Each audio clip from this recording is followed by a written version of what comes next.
দুপুরবেলায় আমি এখানে বানাচ্ছি আমরা টক। আমি এখানে দিয়েছি 1 চামচ মতন তেল নিয়েছি আর একটু সর্ষে ফোড়ন। আর এই যে আমি আমড়াটাকে ভালোভাবে ধুয়ে ছাড়িয়ে নোড়াই করে থেতো করে নিয়েছি। এবার আমি তেলটার উপরে দিয়ে দিলাম আমড়াটা। এবার একটু হালকা নাড়াচাড়া করে নেবো। এই গরমের জন্য এই আমড়ার টক এটা দারুণ একটা ব্যাপার। একদম ভাত, একদম গরম গরম ভাত একদম। আমি নিলাম এখানে লবণ। এবার লবণটাকে দিয়ে হালকা নাড়াচাড়া করে আমি এবার জল দিয়ে দেবো। জল দিয়ে দেবো, চিনি দেবো।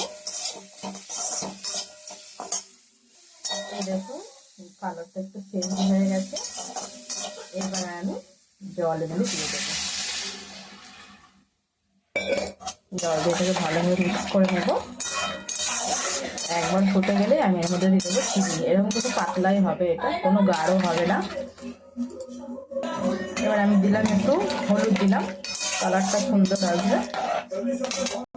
আমি এখানে নোড়াই করে এই সর্ষেটাকে থেতে করে নিয়েছি। এবার এই সর্ষেটা এর মধ্যে দিয়ে দেবো। এই যে একবারে ফুটে গেছে। এবার আমি এর মধ্যে চিনি দেবো। ছোটো বাটির হাফ বাটির মতন চিনি দিয়েছি। এবার এটাকে ভালোভাবে, আমরা তো খুব টক, অনেকজন টক করেও খেতে পারেন, কিন্তু আমরা একটু চিনি দেবো। এই যে চিনিটা গলে গেলে আমি নামিয়ে নেবো। যদি ভালো লাগে তাহলে অবশ্যই লাইক কমেন্ট শেয়ার করে দেবেন, চ্যানেলটাকে সাবস্ক্রাইব করে দেবেন আর পাশে থাকবেন। ধন্যবাদ সবাইকে আমার এই ভিডিও দেখার জন্য।